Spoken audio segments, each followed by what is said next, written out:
அன்பான குட்டீஸ்களே, இன்று நான் உங்களுக்கு ஒரு இனிய கிராம கதையைச் சொல்லப் போகிறேன். பூக்கள் மணக்கும், காற்று மெதுவாக வீசும், மக்கள் மகிழ்ச்சியுடன் வாழும் ஒரு அழகான கிராமம் பற்றிய கதை இது. அந்த கிராமத்தில் ஆண்டுதோறும் மிகப்பெரிய திருவிழா நடத்தப்படும். கோயில் மணி ஓசை, தாளம், நாதஸ்வரம், வண்ணக் கொடிகள், இனிப்பு வாசனை எல்லாமும் சேர்ந்து அந்த ஊரை ஒரு கன உலகமாக மாற்றிவிடும். அந்த வருட திருவிழா கொஞ்சம் வேறுபட்டது. ஏனெனில் அந்த நாளில் கிராமத்துக்கு ஒரு சிறிய அதிசயம் வந்தது. அது ஒரு குட்டி யானை. திருவிழா தயாரிப்பு.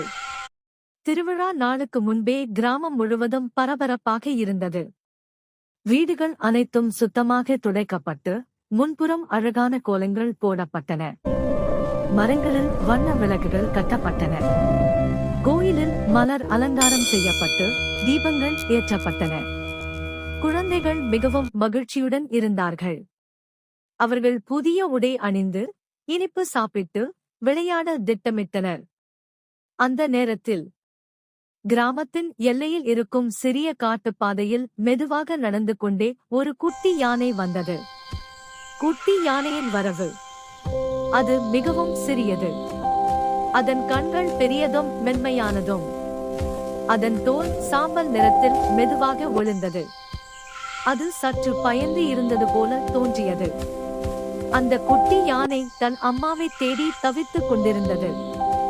ஆனால் அதை யாருக்கும் தெரியாது. அது கிராமத்தை பார்த்ததும் வியப்புடன் நின்றது. வண்ணக் கொடிகள், விளக்குகள், சத்தம், இனிப்பு வாசனை. அது மெதுவாக உள்ளே வந்தது. திருவிழாவில் குழப்பம். திருவிழா நடந்து கொண்டிருந்தது. அந்த சமயம் யாரோ குட்டி யானையை பார்த்தார்கள். மக்கள் முதலில் ஆச்சரியப்பட்டார்கள். பிறகு சற்று பயந்தார்கள். சிலர் ஓடினர். சிலர் குழப்பமடைந்தனர். ஆனால் அந்த குட்டி யானை எந்த தீங்கும் செய்யவில்லை. அது வெறும் பயந்த குழந்தை போல அமைதியாக நின்றது. அது தன் தும்பிக்கையை உயர்த்தி மெதுவாக காற்றை நுகர்ந்தது. அது யாரையோ தேடிக் கொண்டிருந்தது. கருணையின் தொடக்கம். கிராமத்தில் சில குழந்தைகள் அந்த யானையை பார்த்ததும் பயப்படவில்லை. அவர்கள் அதன் கண்களில் இருந்த பயத்தை கவனித்தனர். அந்த குட்டி யானை திருவிழா சத்தத்தால் பதட்டமாக இருந்தது. அதன் இதயம் வேக. அவைகளுக்கும் பயம் இருக்கும். அவைகளுக்கும் அன்பு தேவை. அந்த நேரத்தில் சிலர் மெதுவாக யானைக்கு தண்ணீர் கொண்டு வந்தனர். அது தாகமாக இருந்தது. அது மெதுவாக தண்ணீர் குடித்தது. அந்த சமயம் ஒரு பெரிய பிரச்சனை ஏற்பட்டது. திருவிழா தேரை இழுக்கப் போகும் கயிறு சிக்கி உடைந்து விட்டது.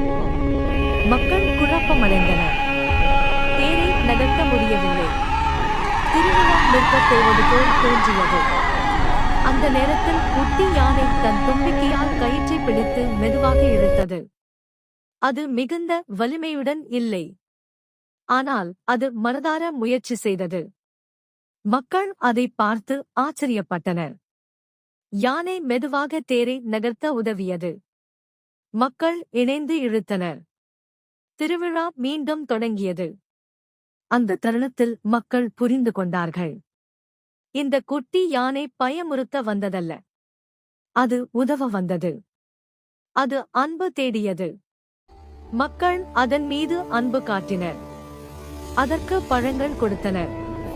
அதை மெதுவாக தொட்டனர். அந்த குட்டி யானையின் கண்களில் இப்போது பயம் இல்லை. அதில் நம்பிக்கை இருந்தது. அந்த இரவு காட்டின் திசையில் இருந்து ஒரு மென்மையான யானை ஒலி கேட்டது. குட்டி யானை தன் காதுகளை உயர்த்தியது. அது அந்த ஒலியை அறிந்தது. அது தன் அம்மாவின் அழைப்பு.